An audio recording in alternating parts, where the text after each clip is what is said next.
Today's guest is Jessica McNaughton, the CEO of CaraGreen.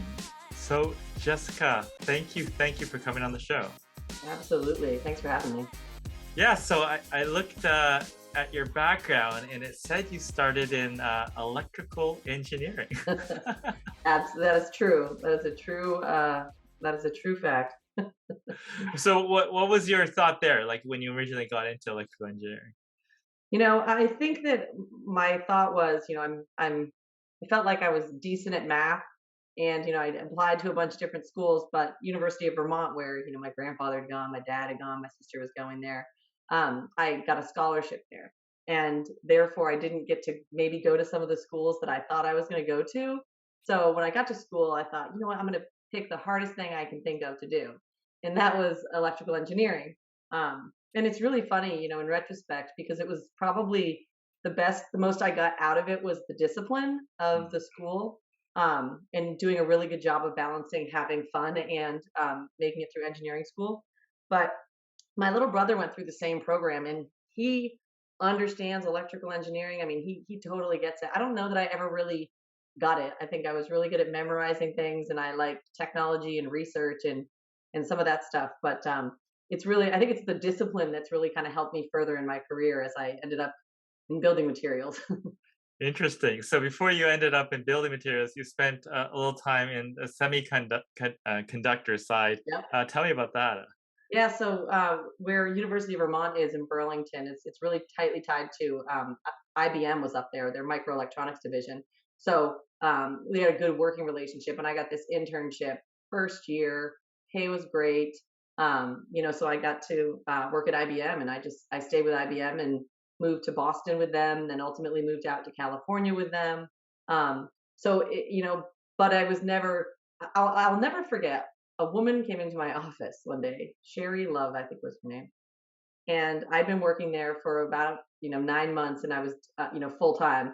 And I was doing these things called IBIS curves, which were like voltage versus current. I had no idea what they meant. I really didn't know what I was doing. Um, and she walked into my office and she goes, you're a salesperson, right? And she's like, I'm going to get you a job in sales. And she did. I mean, she got me a job. I moved down to Boston, and there I went, but if not for her, I don't think that I would have maybe left that IBM box that you end up in. So it was really interesting. And I really appreciate that. Just that one person just observing and just, kind of change the direction of my career. What do you think that person saw particularly with you? I was social, and I just, I interact a lot with people, and I try to get, things done and things forward and convince people. And, I think that, when you see that in such a technical, regimented, by the book kind of place, she recognized it. And I think one of the things I remember the most was sitting in a meeting with all these, everyone's buttoned up, and all these, white males sitting around a table, and I'm what, 23. I'm sitting in the room, and I'm like, what did we get out of this meeting? I'm like, I don't know what just happened. Like, we just sat here for an hour, and literally no one has an action item. No, nothing got accomplished. And I think it was that kind of, probably like, aggressiveness and attitude that isn't very common in those kind of big company environments. So I'm guessing that was probably what she saw, was that I was, I wanted to get things done. I wanted to make things happen. And that seems like sales when you're in that sort of environment. Oh, interesting. Now, so how did you make the leap into building materials? Yeah, so I worked at this company called Jazz Semiconductor, and I learned a very valuable lesson that I always caution my real young go-getters against.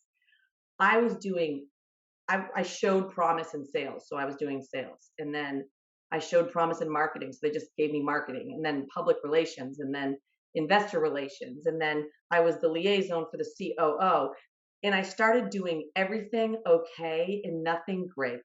And this group of SPAC. It was a special purpose acquisition company. They came in, and they wanted to get away from semiconductors and start making products, and they bought the company. And I just saw the writing on the wall. And a friend of mine called and said, "Hey, you want to come up here and sell soundproof drywall?" And I'm thinking, excuse me, like, I am doing all these different things, and you want me to just focus on sales of soundproof drywall? And sure enough, I went up there and did it, and I really loved the acoustic side of it. It was so technical. Like we were talking about all the details. So I was indulging my engineering side, but I was selling. Yeah, for sure. And then at the same time, it seemed like you were juggling, I guess medical technologies and stuff like that. What was that? Yeah, so when I moved to Hong Kong where all three of my children were born, so and I was getting my MBA out there. So I had a friend who was developing this insole that would basically detect the pressure in your foot um, and prevent you from getting sores when you for diabetics who can't feel their feet. So she needed a liaison over there who could work on the semiconductor side. So I was still doing, I was working for CaraGreen on a contract basis, and I was working for her on a contract basis. And again, here I am indulging my technical side, which I love, really kind of helping, get the sensor technology and debugging some of the software. And then, on the other side, I was still working with CaraGreen and kind of, helping kind of start to lay the groundwork for, what that business was going to become. Yeah, for sure. Now, going back to you mentioned CareGreen, what's that company about, and how did it? You were there from the very beginning, I Hmm. believe. Yep. How did you get it off the ground? So CaraGreen was really interesting because I was, I was kind of triangulating myself, and I said, look, I worked at IBM, which was this big company. I worked at Jazz, which, was kind of a mid-sized company. It had spun off of Rockwell, um, and I wanted to work at a startup. And I had moved to North Carolina with the drywall company, but I needed something else. I knew it at that time, and so I literally Googled building material startups in North Carolina. And I found CareGreen. It was just a website and it said hiring salesperson. So I submitted my resume and didn't think again about it. And it was probably 4 or 5 months later that Stacy Glass reached out to me and we interviewed, and it was, we just hit it off immediately. I joined them as, their first salesperson. And I think it was fortuitous because I had come from this big company sales. So I really pushed for those big company tools like salesforce.com, those things that I knew were so valuable in a big company. If you could install those in a small company, you really had, you could build a platform for the future and to really scale the business. Yeah, yeah, for sure. So, what do you think some of the keys were of on top of the technology that you installed to get the business going? Yeah. So, CareGreen was founded because there was all these great materials out there and nobody was aggregating them or bringing them locally. So when we first started, that was the theory was, hey, people are building these LEED buildings and green buildings, but all these materials are somewhere else. Let's bring them all locally here so that people can access them. And that's what we started to do. I think that was kind of the platform for CareGreen. Then, of course, that was 2008, 2009. So you know, the building materials industry just took a big whack, and it was, um, I think it was 2014 when I came back to the U.S. from Hong Kong, and I had my MBA in hand. So Stacy had gone on she was on a sabbatical with her husband, and she had left her role. So there was an opening, and David, who was one of our owners, said, do you want to be the salesperson or do you want to run the company? And I just thought it was such a unique opportunity. Here I have my MBA in my pocket, to go in and have a chance to run a company. And it was still relatively small at that time. But that was, I think, one of the most unique opportunities kind of that presented itself to me. The timing was just perfect. Yeah, for sure. And then I guess you had all these products you were aggregating, and what sort of philosophy or kind of criteria were you setting for the type of partnerships or products that you were bringing together in this distribution company? Yeah, so I would say early days it was can we get it was the criteria because we had nothing. And I think that when I came back and I sort of had this, sort of big city mentality having lived in Hong Kong, and my life wasn't dependent on whether this was make or break. So I think I was a little confident in just if this doesn't work, it doesn't work. But we went to some of the big brands and they had really suffered in 08, 09. And by 2014, they were looking again. And we just partnered with some of the right people at the right time. Like Paperstone was a great partner. And then they led us to other people that wanted to partner with us. And we just started really kind of bringing these brands in that were, familiar brands to people. They just needed a kind of a rebranding. So at that time, we were getting these good products coming in. And then, ultimately, where we've landed now when we decide, and I look back at all the products we've brought together, there was a story. Everyone had a good story. What is your good contributing story? And if you can't make that compelling case, we don't want the product, because if you're not doing anything to make it better, and that's one of the things that is one of our taglines is create better. And so that's what we challenge our partners to do is you can't just say, this product happens to have recycled content in it. Why did you make it that way? Is that important to you? What other things are you doing to take that one characteristic and expand it and go further? So we like our products, to have, maybe they're not recycled content, and that's where we've had to get our headspace. We were stuck in, is it recycled? What percent? Now it's, does it not contain these caustic things? Does it allow you to use 60% less material than you had to use before? So some of those things, and these from your own business, people want to feel like they're doing the right thing. And so what's been important to me is with manufacturers, when they come to us, they see us as storytellers and they know they've got this great story. In other distributors, all they want to do is turns. How much money can I make? How much money can I make? We don't. We want to go out and tell your compelling story in a compassionate way and kind of convey what you're doing and why you're doing it. And we've just really focused on making sure that the people that we send out are ambassadors for the cause and that they know the story and they know how to tell Interesting. So you've worked for a big company, it. Mhm. you've managed a mid-sized company, and you started in a startup, which Mhm. now at this point, I'm assuming with all these partners, is on a very steep growth trajectory. Mhm. What sort of things have you learned through that? I learned there's a certain number of there's like a certain number of people where you start to challenge the culture of the company. So there's a certain level of hiring where you can't keep that sort of family feel, and that's been challenging for me because that feel has been so comfortable and important to me that everyone fits in.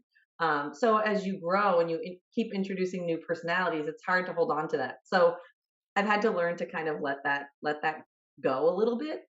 There still is that culture. And then I think one of the other things is I'm a control freak. I know it, but and when you start with a company like this and you grow it, you know everything. I know that color number. I know the thickness of that. I know the size of that. I know what time that guy placed his order. I know when it's shipping out. Letting go of all the information and letting other people do it. That has been a challenge for me too. And I feel like that is a growth challenge that everyone has, but it's been the most challenging but the most rewarding thing, because when you find those people that you can trust and delegate to without feeling like you need to micromanage, um, it's a very kind of powerful moment because you've done the right thing. Mm, Um, and I don't read a lot of leadership books, but you'll see quotes on Instagram or whatever, and it's just kind of this like overarching comment. But it is. I do believe that delegation is a really important task, and just being able to step back and let people do it is really important. And then once you see the people do it, it's a very fulfilling feeling. So that I think has been one of the hardest things, as far as from a management standpoint of growing the business, from an operational and logistics standpoint, especially now, and you're seeing this too. Building materials are constrained and allocated, and they can't get this additive, or this ingredient was in this factory and that factory shut down, blew up, froze, and so everything is just a constant explanation. So that's been a challenge, is apologizing all the time. But what we've had to do in this time is I've said to my team, the only thing that you can change is how you communicate, right? So even if the news is bad, give them the news because they can't do anything. They can't switch if they don't know, right? So give them the tools, be a good communicator right now. Those are the things that matter in an industry that's facing, supply constraints and stuff like that. Like I've never seen it like this before. Yeah. So, I mean, with so many constraints right now, how are you approaching the sales process? Are you holding back? Are you continuing? How are you thinking that through? So, it's been interesting because in the last, I'd say 2 or 3 months, I've really had to get everyone to shift their mentality from we don't have what they want to okay, but what do we have, right? So they thought okay, well they want this color and we don't have it, so it's going to be 3 to 4 weeks. And that process oriented approach is not working right now because it's not 3 to 4 weeks; it's 6 to 7, and the project is installing in 4. So what other colorways do we have that might work here? So we've been really kind of opting for more of like a substitution mindset. If you solve their problem, right? If they can't get your stuff, they're going to go find someone else's stuff. You have other stuff. Look at our other stuff and propose, that keep it in the house first before you send them off somewhere else hunting for something else. So I think that just getting, and I like processes because it makes it hard to, it eliminates a lot of mistakes. But we've had to shift from this process oriented mentality to this solution oriented mentality where we're helping people get what they need. Interesting. Hmm. So, you talked about processes, and obviously, you have to sort of deviate a little bit with your solution method now. But within your business, what processes you think are the most important? So I mentioned Salesforce.com before because, like I said, we installed it early on, and I always said, garbage in, garbage out, and we've really used it as a platform for people following up on their tasks, right? There's rules. If you have an open opportunity, you have an open task.